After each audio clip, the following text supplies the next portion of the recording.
Il a dit demander. Chers amis, nous pouvons demander tout ce que nous voulons à Dieu. Il n'y a aucune requête qui soit trop petite pour lui ou bien qui soit même inutile pour lui. Non. Il n'y a même pas une requête qui soit trop grande que Dieu ne puisse vraiment gérer.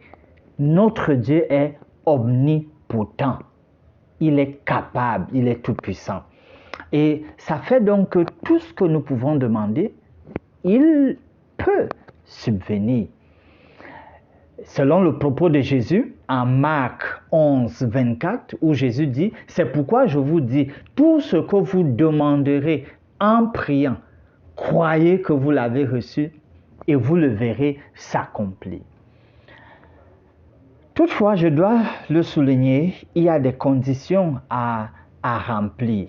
Et c'est Jésus lui-même encore qui va nous parler au sujet des conditions. Notamment, dans Jean au chapitre 15, verset 7, Jésus lui-même déclare ceci, « Si vous demeurez », c'est lui qui pose la condition, « Si vous demeurez en moi et que mes paroles demeurent en vous, demandez ce que vous voudrez et cela vous sera accordé. » Vous voyez, chers amis, Dieu s'intéresse à la relation qu'il nous faut avoir avec lui, à la communion qu'il nous faut développer avec lui. Parce que si on ne développe pas une communion et on prie seulement pour poser les requêtes, c'est comme si on est en train d'abuser de la prière. C'est comme si on est en train d'utiliser Dieu juste comme notre divin serviteur.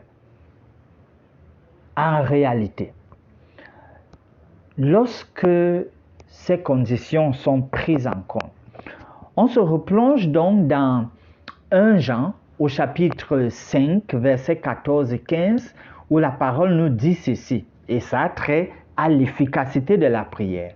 La parole nous dit ceci, « Nous avons auprès de lui cette assurance que si nous demandons quelque chose selon sa volonté, très important, il nous écoute.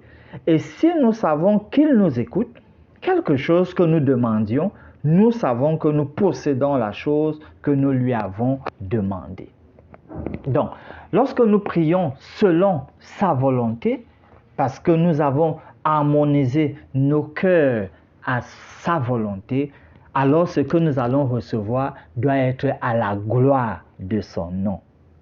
Il a dit de demander, alors nous devons demander, et en le faisant, il faut rejeter le péché dans nos cœurs, il faut harmoniser notre communion avec Dieu, il faut prier selon sa volonté et ça doit être à sa gloire. Dieu vous garde.